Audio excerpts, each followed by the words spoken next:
polyester capacitor. In this video, we will show you how to solder a polyester capacitor onto the PCB. Using the instruction manual, identify the correct value of capacitor that you need to solder. Carefully remove the components from the packaging, making sure you haven't left any in the bag. The value of the capacitor is printed on the component if you are unsure whether you have the right one. Starting with one component, identify the correct location on the PCB using the manual and the PCB markings to help. With these types of capacitors, the orientation is not important.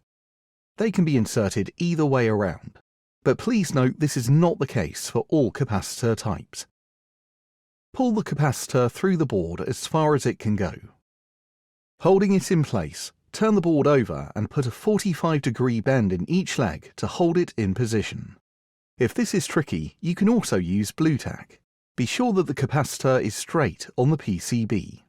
Next, solder both of the capacitor legs to the solder pads on the board.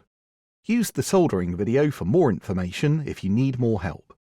Once you get the hang of selecting, placing and soldering the capacitors, you can consider placing a higher quantity on the board before soldering, rather than doing it one or two at a time. This will speed up the process. Be sure to follow a process that is accurate and that you are comfortable with.